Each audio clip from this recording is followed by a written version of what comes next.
Welcome back. Tonight I'm going to be sharing with you VToys Death Knight, inspired by Batman, at least I believe, because I really don't know much about this figure or what exactly the idea was behind him. All I know is that I was surfing the internet one night for action figures and I came across this guy on a website, 5ktoys.com. So I was like, you know what? He looks totally badass. I'm going to pre-order this guy and see what he's all about. So let's go ahead and open him up.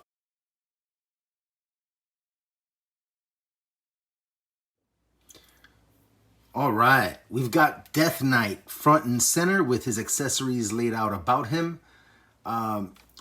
Immediately, first impression, before we look at accessories, he definitely has a stealth, tactical vibe going on. Look at the detailing on the back. The calf muscles. Even though, again, that is a suit. It's some kind of, it's a tactical suit. Every spot on him is molded and textured somehow. Very nice, very nice. Let me give you a once-over of the back. The upper back, I should say, rather. Some nice work here on the spine, and that looks like it might be exoskeleton. We're going to start with accessories, and really quickly, the accessories he is wearing right now on his shoulders, the pauldrons, they pop right off. Pop, pop. They're magnetic, and they pop right back on. The pauldrons themselves are highly detailed. Check that out.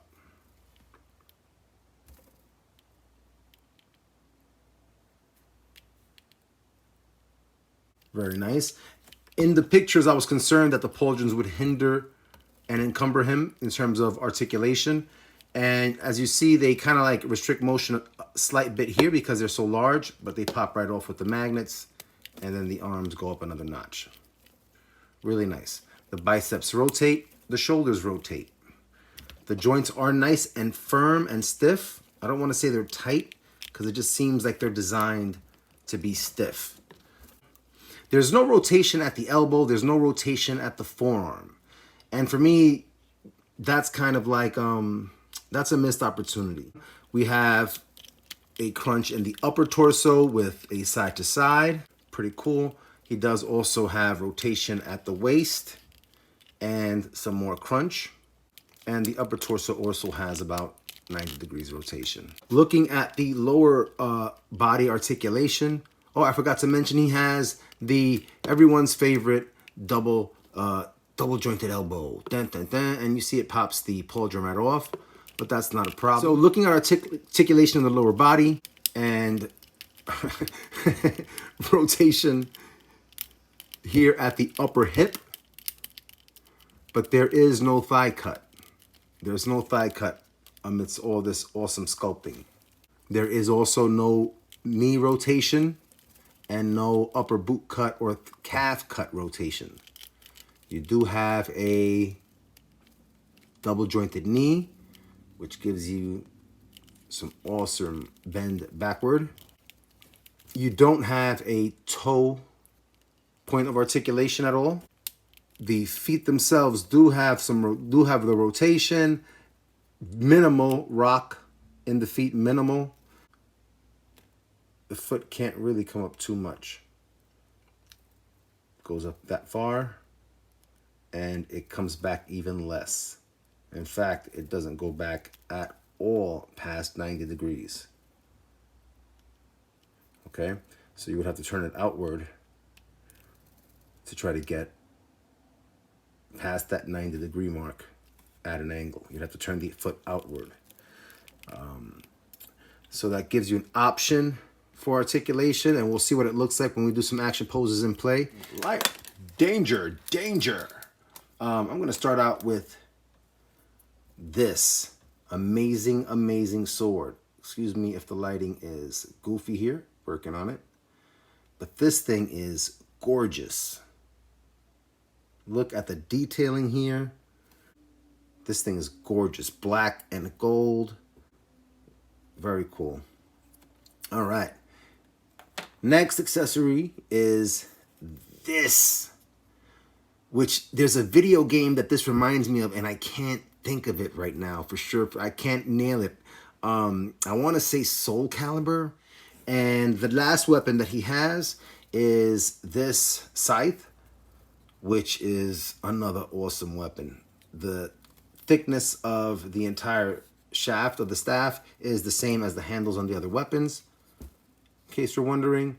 And there is some really cool detailing all along the staff, and that actually looks like vertebrae, stacked vertebrae. Nice detail. Right, he comes with 2 additional head sculpts. This one with 4 horns, or 4 points, I should say. I don't know that they're horns.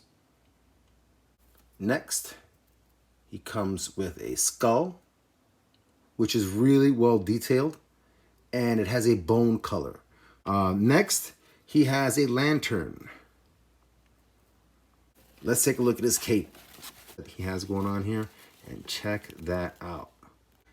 They paid such close attention to detail that the top of the hood has spaces for the points to stick out. How awesome is that?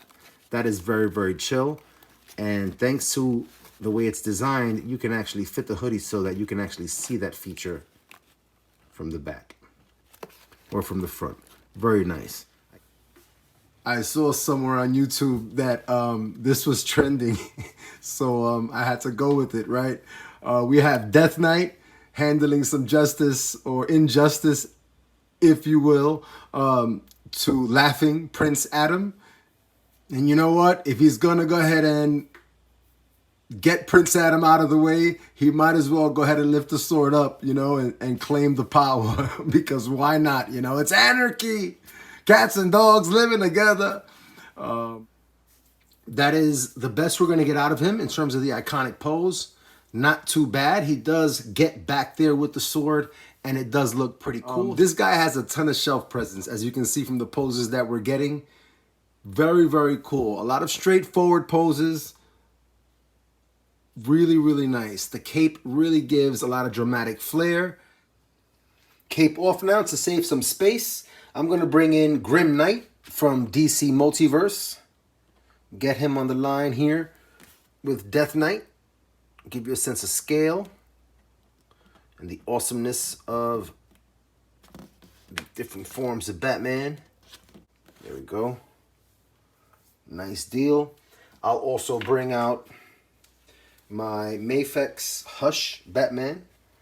Tuck his massively oversized cape behind him. I'll bring in a Mezco 112 Collective, my King T'Challa. I always have him out and about. I'll bring in Belphegor from the Mythic Legions. Love this figure. Big, strong dude. One final look at Death Knight before we go today. As always, everyone, it is a joy to come out and share the experience of collecting toys as an adult. I hope you're able to come back and share some experiences too. Until next time, everybody, watch out for guys named Death Knight.